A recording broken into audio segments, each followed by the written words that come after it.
jadnaha fi khamsin kaulan neangan 5 perkara ternyata kepanggih di 5 perkara.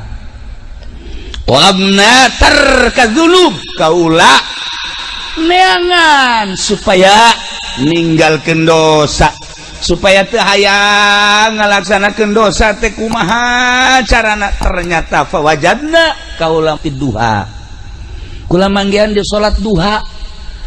Ternyata lamun urang sering salat duha sekali, 2 kali, 3 kali, poe, sepoe, 2 poe terus we. Setelah 40 poe bakal ngarasakeun nikmatna ibadah. Embung nu ngaran teu salat. Sanggeus salat embung teu berjamaah. Eta balukar tina salat duha. Bakal dibere ngeunaheun geura ge. Eta geus kapanggih ku wali Allah nu ngaran Syakikil Balki. Ngeunaheun sakira ternyata tina hasil duha ngawarung, mun ngawarung teh mah jadi lancar ngawarungna. Anu balanja masyaallah eta ngeungkeuy ngahutang kabeh.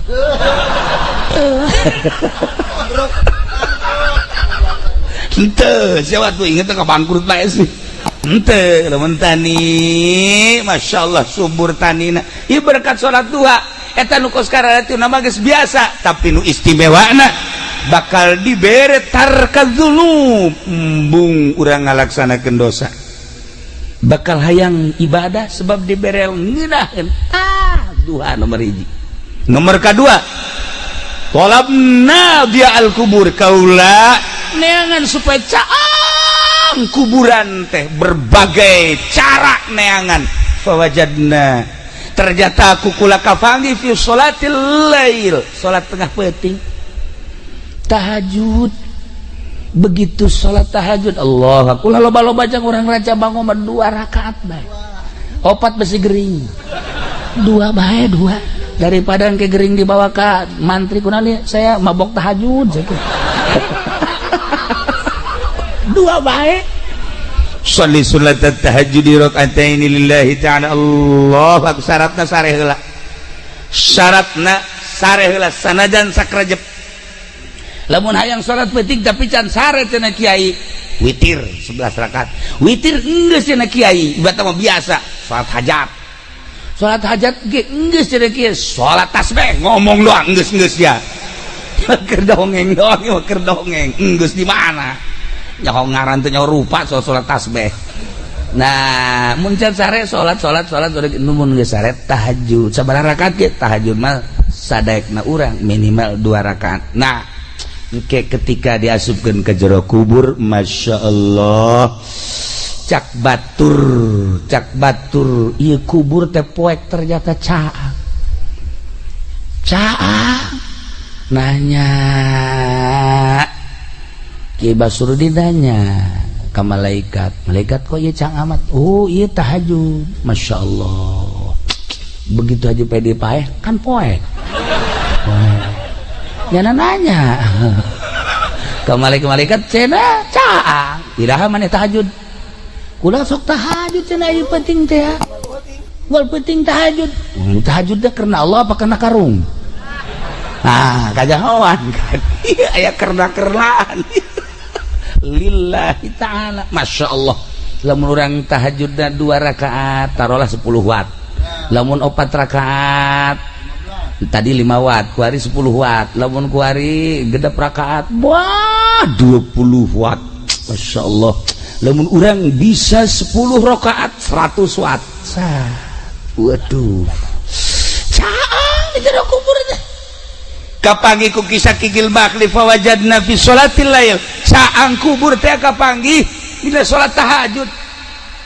Mantak wayahna ieu ti kuari tahajud 2 rakaat be. Kukula barang geus dicerita-ceritakeun kieu ya alhamdulillah ngaji pendi tahajud. Barang tahajud sare deui subuh korban jam 7. Ai tahajud lah tahajud, ai subuh qoboan. Usolli fardhu subuh qoboan. Ieu teh beres padi. Aya jelema nu kos kieu nya. Nah ieu Syakikil Balki jaritakeun fawajadna fi sholatil lail. Ya Allah ya Rabb. tolabna su'ala munkari wa nakir kaula neangan pisalameteun jang pertanyaan malaikat munkar nakir tingali ku kaula pagawean ternyata fawajadnahu fi qiraatil Qur'an kapanggih ku kula horenganan jang ngajawab pertanyaan soal munkar nakir adalah maca Quran. Ya Allah ya Rabb, lamun Sidina Abu Bakar Siddiq radhiyallahu anhu nama tamat Quran teh berang satamatan penting satamatan hese ngomongkeunana tak kos kitu mah kabelah dieuna nyana salat 2 rakaat tahajud usolli sunat tahajud di rakaatin Allahu akbar rakaat awal ti alif lam mim datang ka surat kahfi rakaat kedua ti surat kahfi datang ka qul a'udzu birabbin nas masyaallah karim kabelah dieuna sarakaat satamata 2 rakaat satamata kata si kubangun ngukur nanya kumaha macana urang lamun keur sajuz setengah jam benu lambat setengah jam berarti lamun hayang tamat sabaraha jam ngaji cepet atuh diajak kan angel setengah sajuz teh ya 5 gitu ngaranna setengah jam ku ari 30 juz cepet sabaraha jam 15 tahun nu bener sih hitung coba bener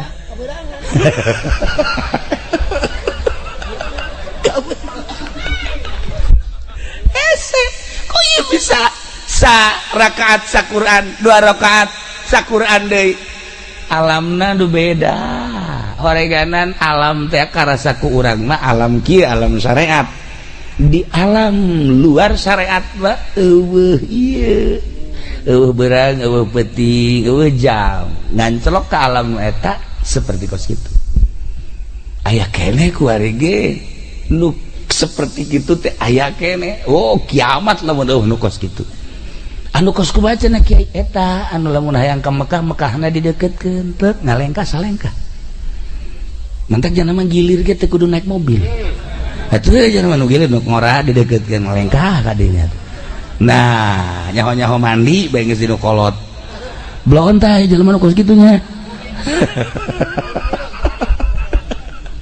tah ieu oreganan baca Quran maca Quran eta teh kajahoan ku kutubul aulia Syakikil Balqi ngajelaskeun nyana geus nempo ka jelema-jelema ahli Quran eta ditanya ku malaikat munkar nakirna babarieun jasa Allah geus teh hese jawab ahli Quran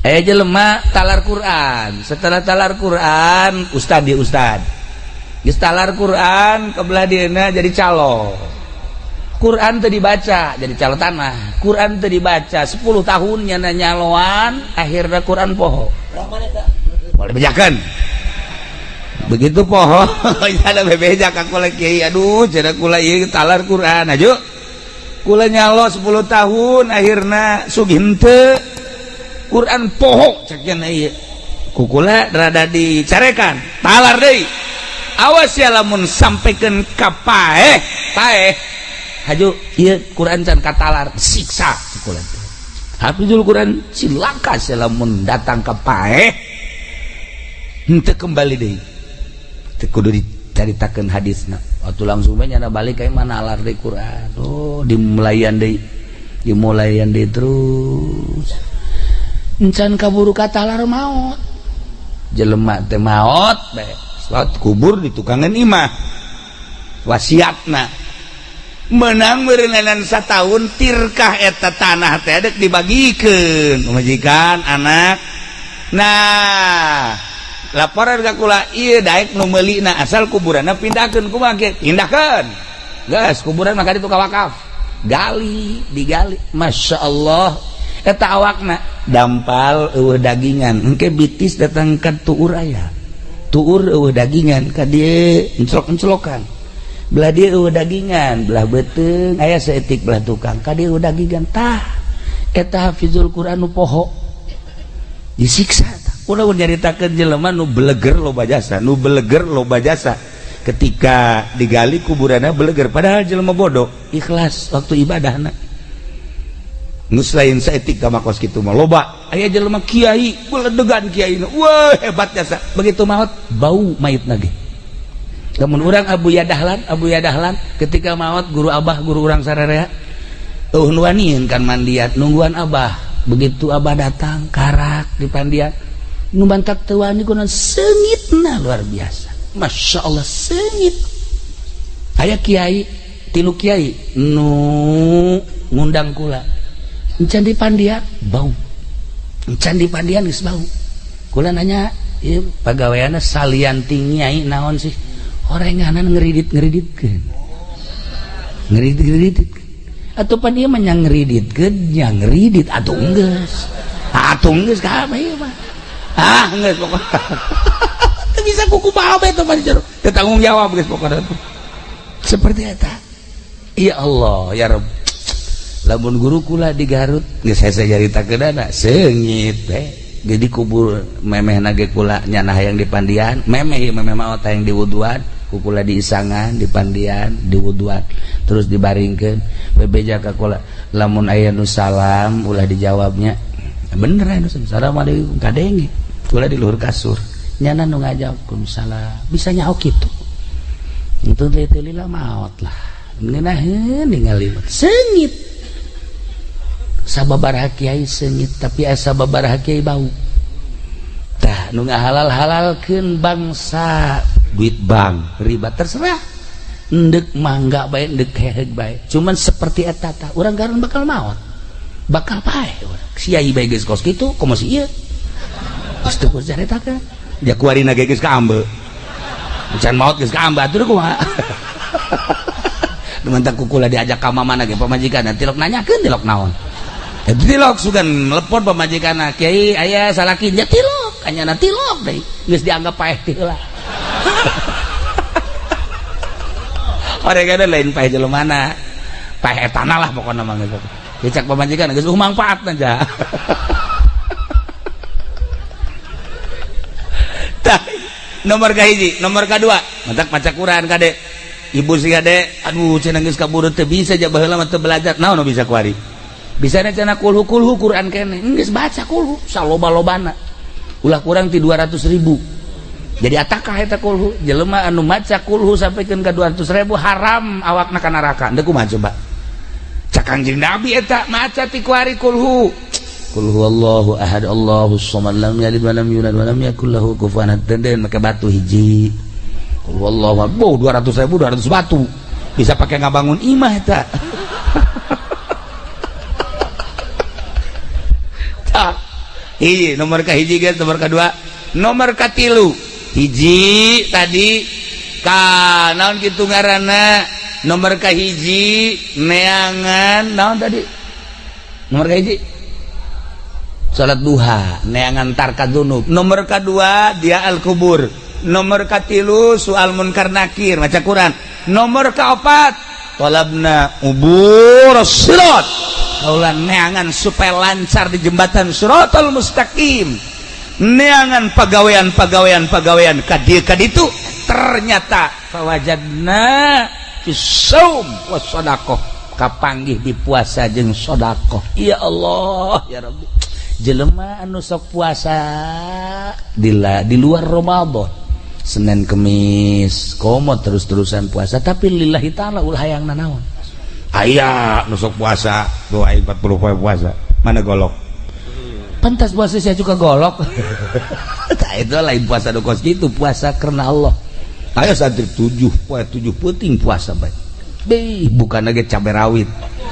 Beh pohara jasa sieuk puasa naon sih hebat amat. Puasa masan sarwiti aing goblok ceuk. Sarwiti ditanya nyiduhan ka aing. Ayo poterkeun ku aing sia tasbih. Ya Allah atuh lain puasa kos gitu lain. Ya sarwiti mah teu kudu puasaan ku ari mah bawakeun mobil beat motor. Lah sia kosok jasa bisa maca beat segala naon beat.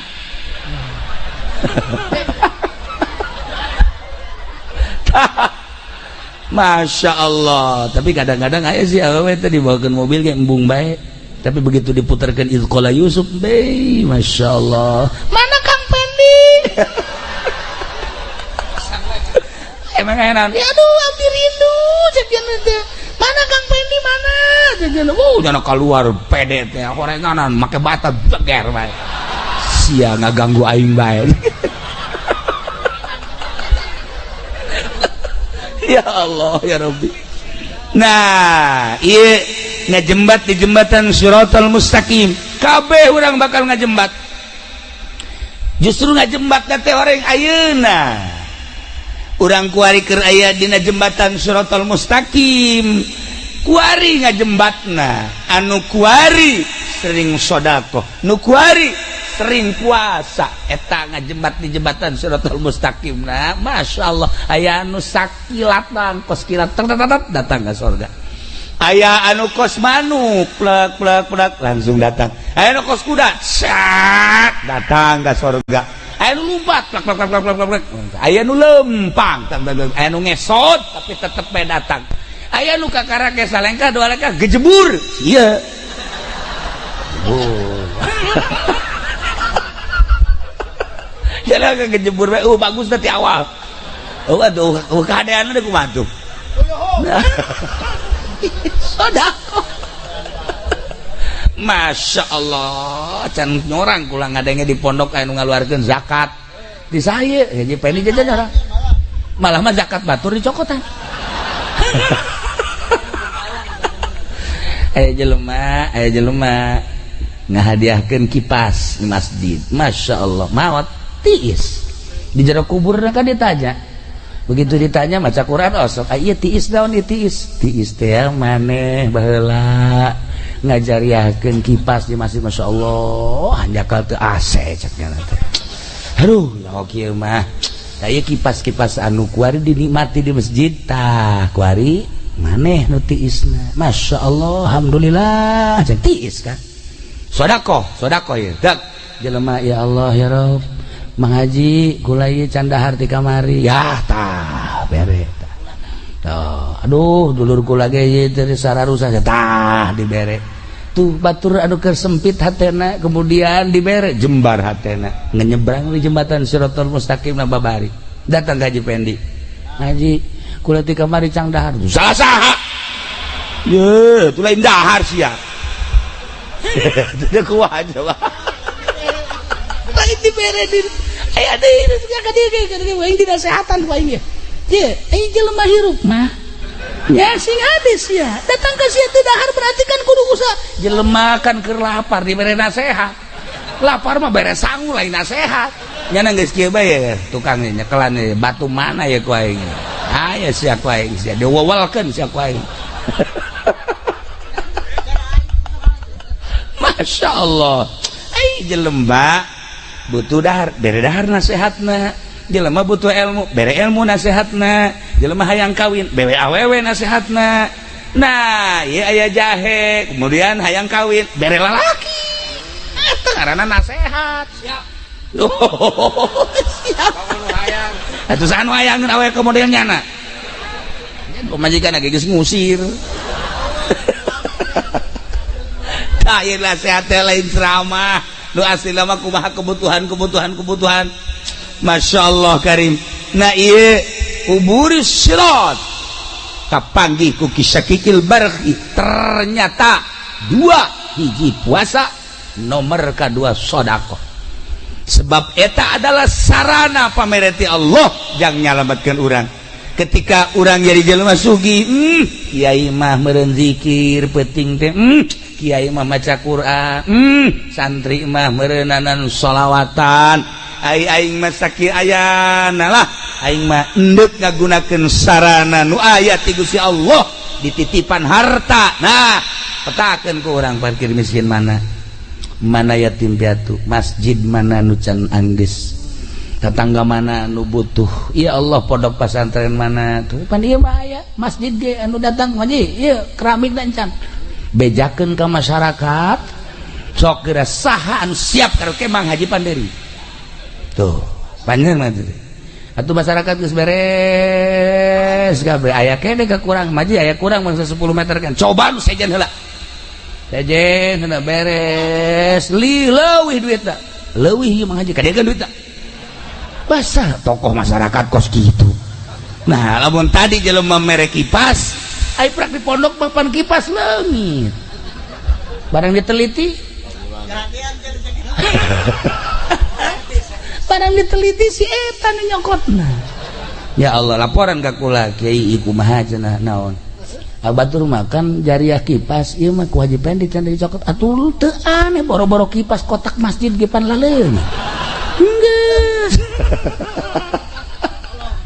tah si hade ya si hade nomor kaopat baca Quran jang soal munkar nakir jelas tamati kisah kikil balki nomor kaopat ka tilu nomor kaopatna ieu sedekah jeung puasa orang teu kuat sedekahna tiis bakalna di jero kubur deh urang loba sedekah teh ya Allah ya Rabbi di jero kubur ngeunaheun tiis nanya urang ka malaikat teh titisan kipas aya tiis nu ieu tiis sa ieu ngabungahkeun fakir miskin masyaallah ieu nu pohara jasa tiisna tatangga ieu pohara jasa aya tiis pohara amat kahandap-handap tiis ieu keramik masjid ya Allah ya Rabbi gunahin jasa sedekah ke lancar di jembatan Shiratal Mustaqim kalima talabna zilal arsy abdi neangan iiuh aras